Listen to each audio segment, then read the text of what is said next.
ठीक है, तो हम मॉनिटर के बारे में थोड़ी सी बात करेंगे, कैसे हमें दिखेगा सारा एरिया। थोड़ा सा छोटा कर देते हैं इसको। चलो मैं बोर्ड पे समझाता हूँ, इसमें मज़ा नहीं आएगा, इसमें ना पेन ढंग से चलता नहीं है। ओके, सो पहले थोड़ा सा उसके बारे में बात करेंगे। What is this monetary. Okay, so यहाँ पर हम एफटीसी के बारे में बात करेंगे, थोड़ा सा, बिल्कुल ज़्यादा नहीं, बिल्कुल ज़रा सा। ठीक है,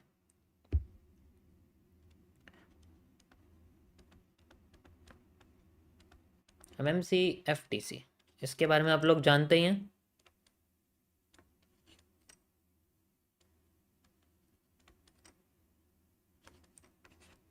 फेयर ट्रेडिंग कॉन्सेप्ट, ठीक है। Don't describe in detail, market movers are watching you, brother please consolidate your knowledge and start as tuition class और कोर्स। तुम्हें क्या लगता है मैंने हर चीज़ 100% बताई हुई है? एमएमसी में एक्यूरेसी चाहे 90% आ रही हो, ट्रेडिंग नहीं कर पाओगे। It means there is a key inside these concepts which can connect you from the analysis to the trading world. This cannot be easily understandable. Okay. ठीक है, चलो इसमें बात करते हैं थोड़ा सा, कि डेमो का थोड़ा सा हम बात करते हैं।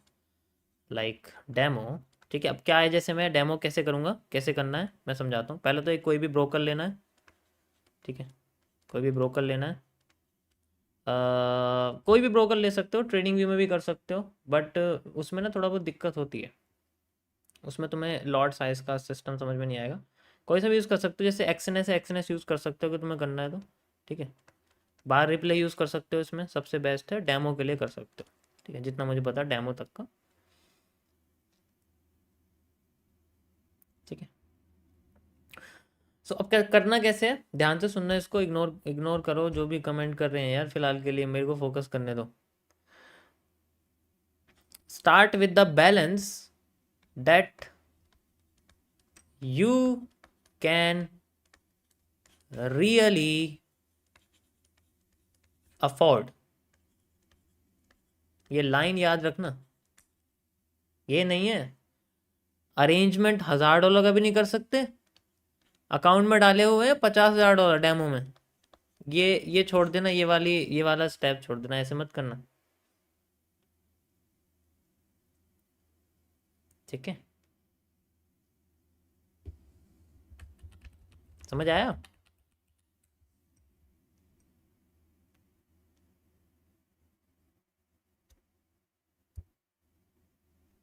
Got it?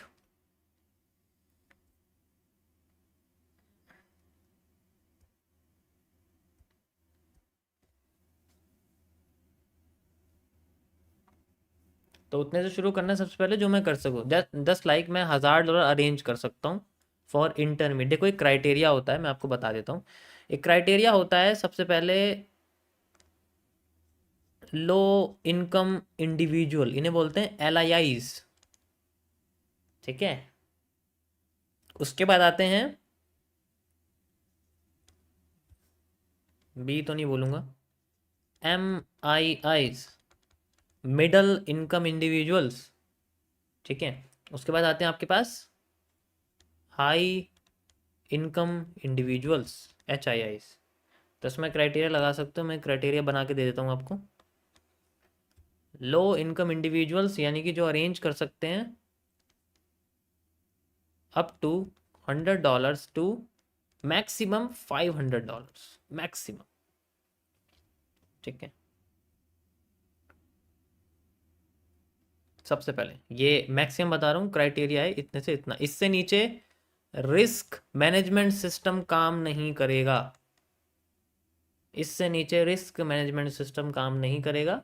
अगर यहाँ पर मैं $1 का स्टॉप लॉस भी ले रहा हूँ ना, तो ऑब्वियस सी बात है, मैं $1 यानी कि अगर मैं 0.01 लॉट ले रहा हूँ ना, तो 100 पॉइंट में जाके मेरा $1 जाएगा, ठीक है।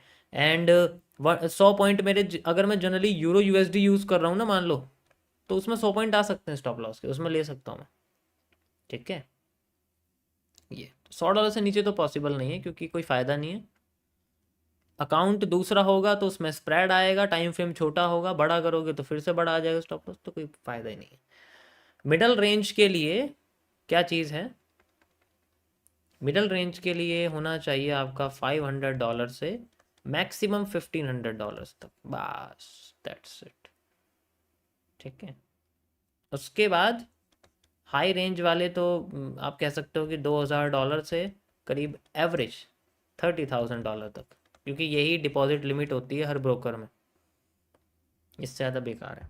अब इनको डेमो में करना है, डेमो में यूज़ करना $100 या $500, $100 से नीचे तो बिल्कुल भी नहीं, क्योंकि इस रिस्क मैनेजमेंट काम ही नहीं करेगा भाई, पॉसिबल ही नहीं है।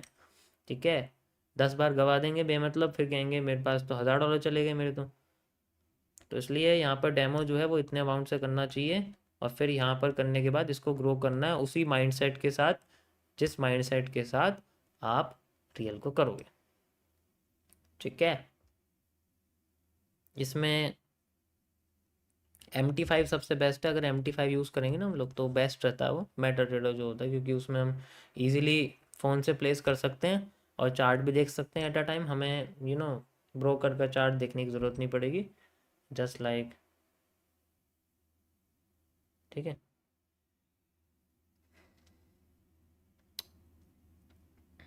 Got it yo. And then limit. अब लिमिट्स क्या है, लिमिट्स कैसे करेंगे, मैं डेमो ट्रेडिंग में लिमिट्स कैसे करूँगा। ठीक है, हाँ एक्सएनएस में MT5 है। ठीक है, एक्सएनएस में MT5 होता है। ठीक है, मेरे पास एक अकाउंट है, मैं आपको दिखाता हूँ एक्सएनएस में MT5 है जाने MT4 है, वो अकाउंट है मेरे पास।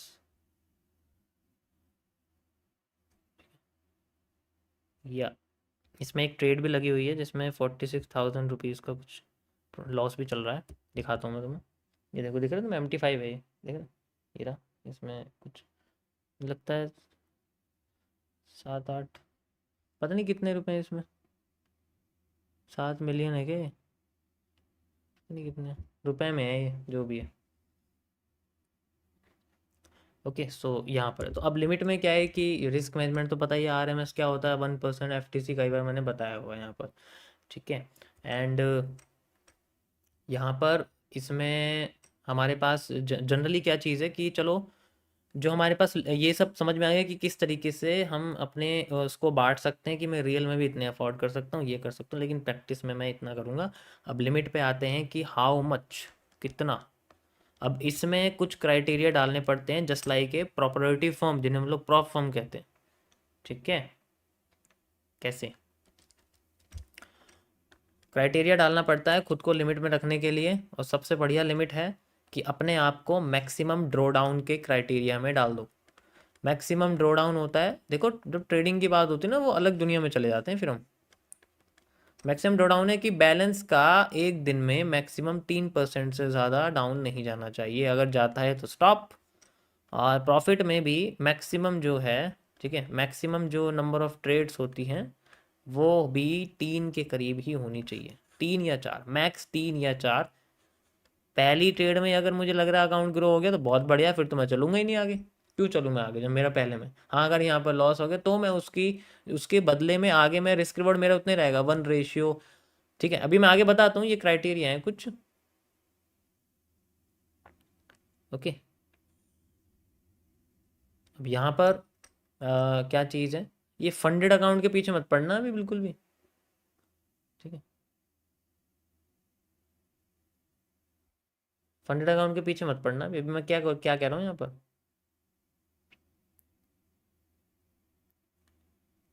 फंडेड अकाउंट भूल जाओ अभी सिर्फ ये जो है ना, ये डेमो वाला जैसे मैं कर रहा हूँ ना आपको, डेमो वाला कर सकते हैं अगर करना है तो, डेमो सबसे बेस्ट है, उससे तो बहुत बढ़िया है क्योंकि आइडिया तो होगा कम से कम। नंबर ऑफ ट्रेड वाला आ गया सिस्टम, उसके बाद यहाँ पर जो अब आता है रिस्क टू रिवॉर्ड रेशियो वाला। रिस्क टू रिवॉर्ड का जो रेशियो होता है, ये मैं बस आपको एक ओवरव्यू बता रहा हूँ, पूरा खुल के बात नहीं कर रहा मैं यहाँ पर। इसके बारे में मैंने एमएमसी में डाल दिया है, एमएमसी को अब मैंने ऐड कर दिया, उसका ट्रेडिंग का जो एक पार्ट है ना, एक एमएमसी में ऐड कर दिया मैंने। ठीक है, अब सिर्फ एनालिसिस नहीं है उसमें, अब उसमें ट्रेडिंग भी मैंने ऐड कर दी है। तो अब कोई भी रिवर्सल एरिया हो, इसलिए जो पहले से लीक्ड है ना मेरे कंटेंट, अब कोई फ़ायदा नहीं उन्हें देखने का, बेकार है वो। जिनके पास ऑलरेडी पहले से एमएमसी है उनके पास अपडेट हो जाएगा। तो उसमें मैंने ऐड कर दिया। रिस्क टू रिवॉर्ड में क्या है, मिनिमम जो है 1 रेशियो यहाँ पर 1.5 से होना चाहिए, इससे कम नहीं होना चाहिए। 1 रेशियो 1.5, ठीक है, इतना होना चाहिए, इससे कम नहीं होना चाहिए।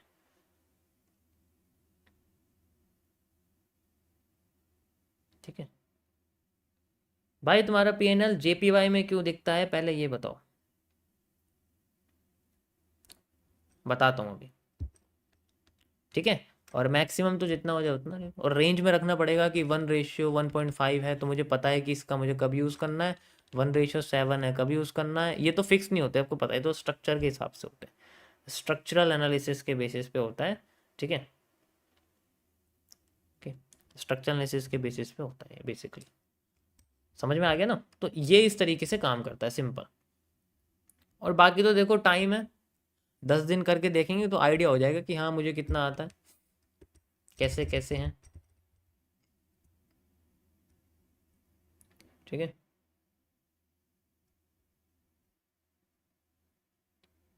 ओके।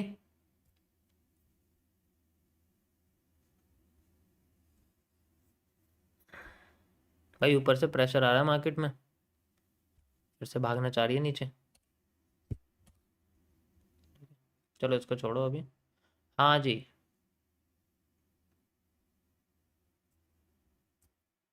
जितने भी नए लोग हैं, देखो बुरा मत मानना, बस मैं एक बात कहूँगा कि your thinking is controlled by those.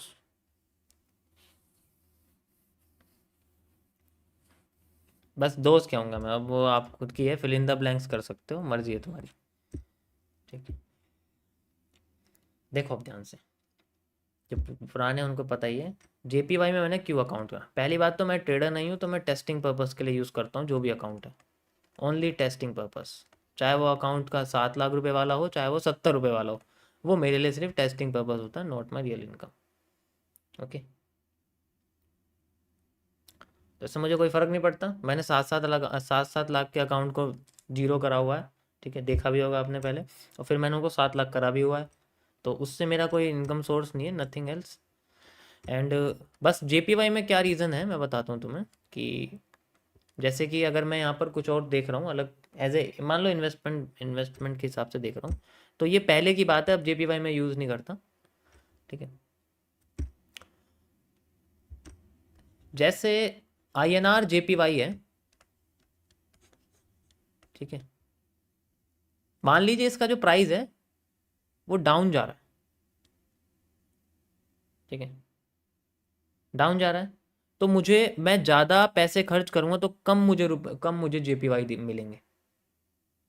ठीक है, एक आईएनआर में मान लीजिए 59 जेपीवाई मिलते हैं, या मैं मान के चलता हूँ एक आईएनआर में 50 जेपीवाई मिलते हैं, तो मुझे ज़्यादा मिले तो क्या करूँगा मैं इसके प्राइस का वेट करूँ ना ऊपर जाने का, बताओ। मुझे ज़्यादा चाहिए शुरुआत में, तो मैं क्या करता हूँ, मैं 1 डे के टाइम फ्रेम पर आईएनआर जेपीवाई का चार्ट खोल लेता हूँ। ठीक है, पहले तो मैं ये देखता हूँ कौन सी करेंसी मुझे सस्ते में मिल जाएगी, कौन सी करेंसी मुझे सस्ते में मिल जाएगी, पहले वो देखता हूँ मैं। मुझे लगेगा ना कि भाई ये जो आईएनआर जेपीवाई है ये मुझे सस्ते में मिल रही है, तो मैं सस्ते में लेके इसको रख लूँगा, फिर बाद में इसके अंदर में ट्रेड करता रहूँगा डेली।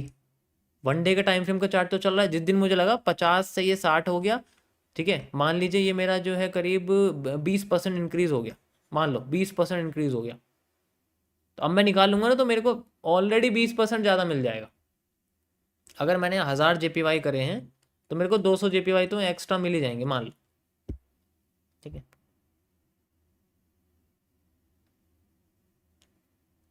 अब 200 जेपीवाई का अगर मुझे लॉस हो गया ना, तो मेरा रिकवरी तो यहाँ से हो जाएगी, अगर इंटरनल ट्रेड डे ट्रेड करके करके करके, तो 200 का तो यहीं से रिकवरी हो जाएगी। लेकिन अगर मैं प्रॉफिट करता हूँ तो उसके अंदर ये एक्स्ट्रा जुड़ जाएगा। ठीक है, अब 1 डे का एनालिसिस कर रहे हैं, मान लो 10 से 30 हो गया, फिर तो इसका मतलब मैंने कुछ सीखा ही नहीं है 7-8 साल में। मैं भी इंदा मनी कर रहा था। अगर 10 से 30 हो गया और मैं एनालिसिस करके बैठा हूँ कि वो 50 से 30 हो गया, तो फिर तो मैं इंदा मनी कर रहा था, मैंने कुछ सीखा ही नहीं है अगर मैं ऐसा कर रहा हूँ तो। हम्म,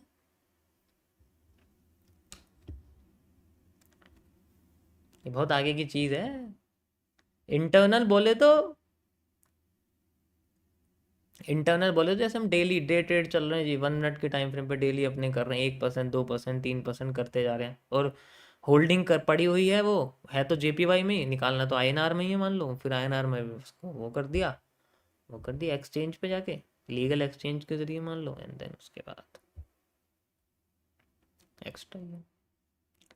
एग्जाम्पल के लिए चार्ट दिखाता हूँ मैं, आईएनआर जेपीवाई। वो अलग बात है कि अभी तुम्हें इसमें मधुमक्खी का छत्ता दिखेगा, और ये मधुमक्खी है, ये देखो मैजिक, देखो गायब कर देता हूँ चार्ट, ये कहाँ गया भाई, इसमें तो दिखाई भी नहीं दे रहा है। 1 मंथ, ठीक है, you can see like this, ये आईएनआर जेपीवाई है मान लीजिए। 1 डे कर देता हूँ मैं, चलो ठीक है, 1 डे का टाइम फ्रेम है। तो ये मान लो मुझे आईएनआर जेपीवाई मतलब 1 रुपये में 1.9 कुछ दे, वो मैंने 1 रुपये में 50 जेपीवाई बोल दिया, सॉरी, मैं कैलकुलेशन मुझे याद नहीं थी, ठीक है, मान लो इसमें मिल रहा है, तो बिल्कुल सस्ते में जाके खरीदूंगा इसको। और जेपीवाई आईएनआर जब मैं देखूंगा तो मुझे इस तरीके से दिखेगा, लाइक दिस, ठीक है। तो वेट करूंगा कभी ऊपर चला जाएगा, तो जब ये नीचे होगा जेपीवाई आईएनआर में, जब नीचे होगा तब मैं इसमें डिपॉजिट मार दूंगा, और जब तक ये उठता, मुझे पता है मेरे मेरे को डिमांड सप्लाई आधी मिलनी, डिमांड ही आनी है। जब मुझे लगेगा इसमें जो है पोटेंशियल है, that's I can use this. और ये हर करेंसी में, जीबीपी आईएनआर ले लो, ठीक है, यूरो आईएनआर ले लो, यूएसडी आईएनआर ले लो, सबके साथ होता है। तो एक्स्ट्रा पोटेंशियल होता है, ये तब फायदेमंद है जो तुम्हारे पास कैपिटल जो है ना वो बड़ी हो थोड़ी सी, मतलब 1-2 मिलियन के ऊपर हो, तब फायदेमंद है, उससे नीचे बेकार है फिर। असली फॉरेक्स ट्रेडिंग इसी को तो कहते हैं, और प्लेटफॉर्म लीगल हो, ये नहीं है जी अपने चल रही है सब कुछ, ठीक है। You can see the bearish pressure यहाँ आ गया हमारे पास, मार्केट ने थोड़ी सी डिमांड दी है, and then just boom on, major change of character है, कैंडल भी आपको दिख रही होगी यहाँ पर, ओके। ऑलरेडी यहाँ बता चुका था मार्केट में ऊपर से बेरिश प्रेशर आ रहा है, ठीक है, कंसोलिडेट हो गया ना ये हिस्सा, यहाँ आके थोड़ी बहुत मूवमेंट दी है, एंड देन फिर से रिवर्स करना शुरू कर रहा है, हम तो सप्लाई यूज़ कर सकते हैं वाली।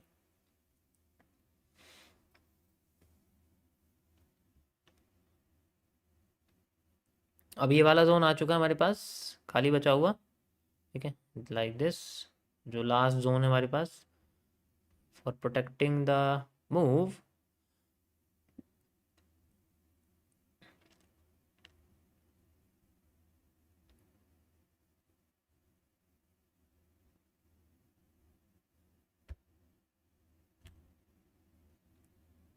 ये देखो, ठीक है, यहाँ से लेके यहाँ तक का डिमांड का एरिया है। अभी तो मैंने चलो यहाँ से मेजर करा हुआ है, यहाँ से आप देख सकते हो, ठीक है। एंड उसके बाद जो सप्लाई है वो मैं पीछे से लेने की कोशिश करता हूँ, यानी कि यहाँ से लाइक दिस वाली सप्लाई ले सकता हूँ मैं, एंड देन इसको मैं यहाँ लगा सकता हूँ, जो करीब करीब रेंज के अंडर जाके ही बैठती है। इसी को मैं डबल ट्रिपल करूँगा, जो भी करूँगा मैं इसी को करूँगा, ठीक है। फिलहाल के लिए मैं इसको हटा रहा हूँ, इस रेंज को रखा हूँ, ठीक है। इसका एरिया आपका यहाँ तक रहेगा, बस छोटी सी इसमें यहाँ पर डिमांड आई है, ठीक है, लाइक दिस,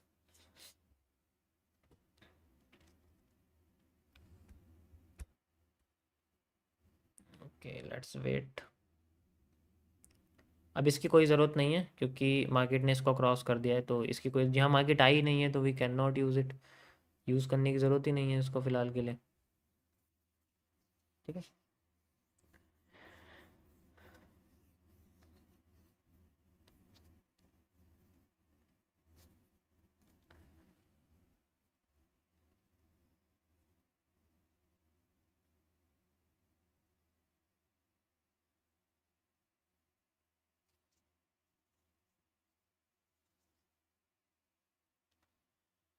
वेलकम वेलकम, कैसे हैं आप सभी लोग जो भी नए अभी आए हैं।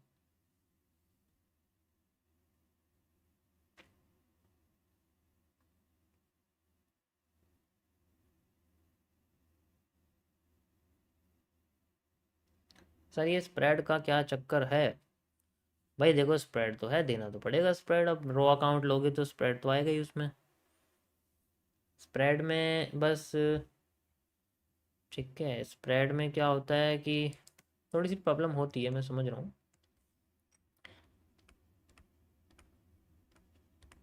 स्प्रेड क्या है कि जैसे हमारे पास स्टैंडर्ड अकाउंट होते हैं ना, उनके अंदर सबसे ज़्यादा होता है, क्योंकि आप या तो कमीशन या तो मार्केट में पहले ही जो है कमीशन ले लो जिससे स्प्रेड मिलता है। अगर मान लो प्राइस यहाँ चल रहा है तो या तो बाय यहाँ लगेगी, अगर सेल लगाओगे तो यहाँ लगेगी, यहाँ नहीं लगेगी, और इसके डिफरेंस को स्प्रेड कहते हैं। जैसे ये है, ठीक है, जैसे मान के चलो गोल्ड है, एक्सएनएस में गोल्ड में 20 पॉइंट का स्प्रेड आता है, ऊपर का, ऊपर 20 पॉइंट ऊपर लगेगी जाके पहले से, नीचे अगर लगाओगे तो नीचे लगेगी 20 पॉइंट, तो ये स्टैंडर्ड में होता है, ठीक है। उसके बाद स्टैंडर्ड, और उसके बाद आपके पास जैसे रॉ की बात करें, रॉ में क्या होता है कि ये बट जाता है। रॉ में क्या होता है कि अब जैसे यहाँ हम ट्रेड लगाएंगे तो यहाँ नहीं लगेगी, वो हो सकता है 10 पॉइंट का गैप आए सिर्फ, अब यहाँ पर सिर्फ 10 पॉइंट का गैप हो सकता है।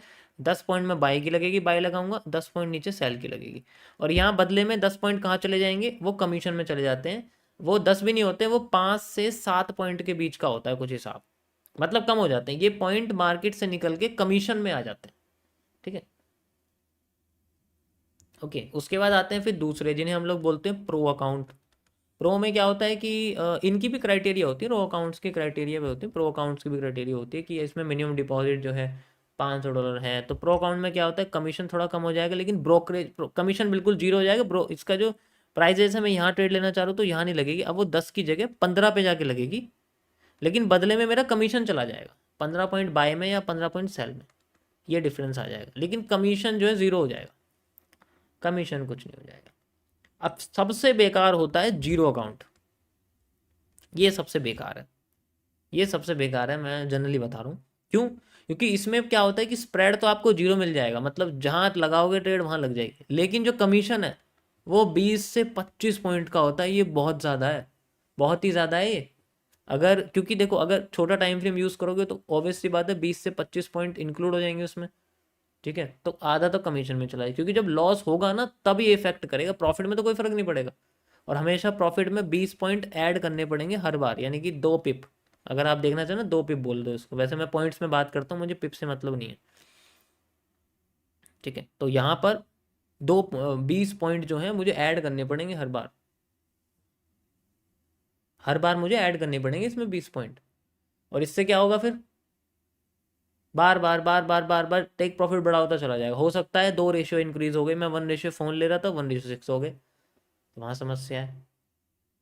तो इसलिए सबसे बेस्ट देखो, इनका ना सबका टाइम फ्रेम के हिसाब से होता है। जैसे मैं स्टैंडर्ड की बात करूं, स्टैंडर्ड को यूज़ करना चाहिए मोर देन 15 मिनट्स के टाइम फ्रेम पर, क्योंकि उसमें ना स्प्रेड नज़र नहीं आता, प्राइस बहुत हाई हो जाता है, डिफरेंस बहुत हाई हो जाता है, 500 से 1000 पॉइंट के बीच का डिफरेंस दिखने लग जाता है, कैंडल का साइज बड़ा हो जाता है, ठीक है। तो इस केस में क्या है कि स्टैंडर्ड यूज़ करना चाहिए, रो अकाउंट करना चाहिए लोअर टाइम फ्रेम में, 15 मिनट से कम टाइम फ्रेम का यूज़ करें। जैसे हम 10 मिनट देख रहे हैं, 5 मिनट देख रहे हैं, 7 मिनट देख रहे हैं, 5 मिनट तक में रो अकाउंट यूज़ कर लेना चाहिए।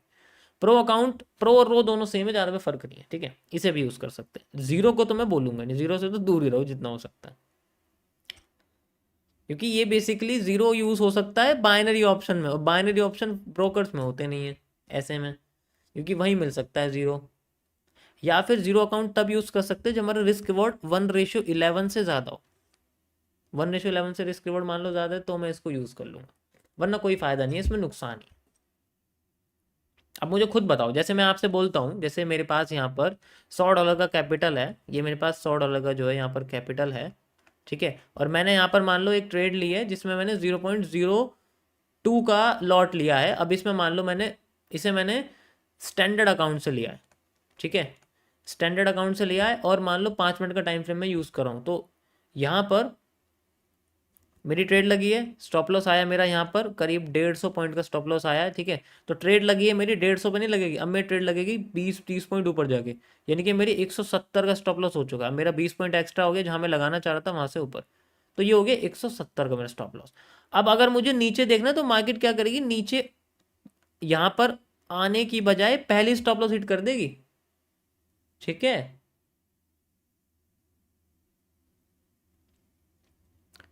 स्टैंडर्ड में क्या होता है, जब स्प्रेड चलता है तो हमारे पास ये ओरिजिनल प्राइस है, ये स्प्रेड का प्राइस है, तो होता क्या, जैसे यहाँ पर स्टॉप लॉस हमने लगाया हुआ है ना, तो मार्केट इस पर टच होने से पहले स्टॉप लॉस हिट कर देगी, तो हमें एक्स्ट्रा यहाँ पर 20 या 21 पॉइंट लेना पड़ता। अब सोचो कितना बड़ा हो गया, ये करीब 200 पॉइंट का, जहां हम 150 सोच रहे थे वो 200 पॉइंट हो गया।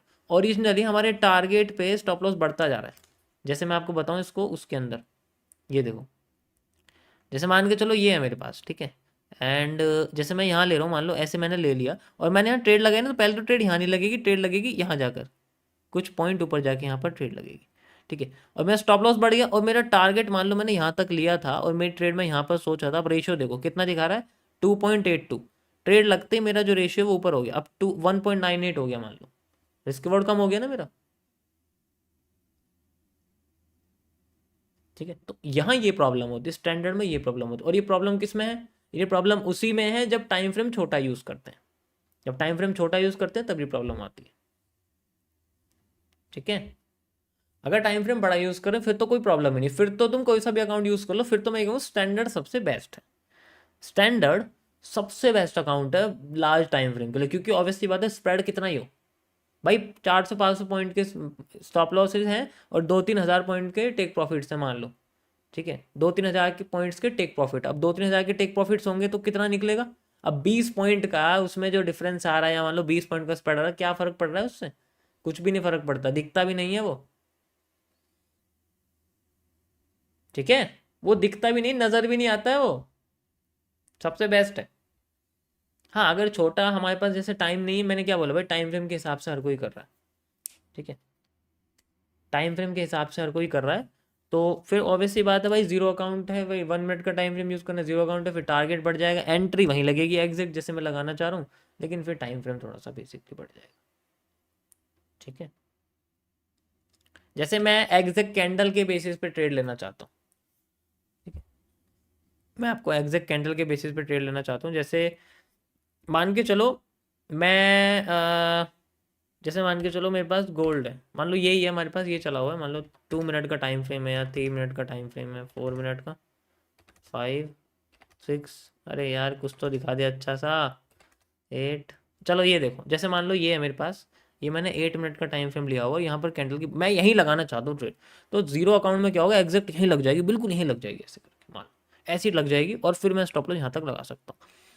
अब मेरा स्टॉप लॉस मान लो यहाँ पर 22 पॉइंट का आया है, अब इसमें स्प्रेड नहीं है बिल्कुल भी, सीधे चलेगा ऊपर, सीधे ऊपर चलेगा, और अब मेरा टारगेट है ना वो फिक्स, अब मैं अपने प्रॉफिट में से मार्केट को दे सकता हूँ, अब मैं प्रॉफिट में से मार्केट को दे सकता हूँ,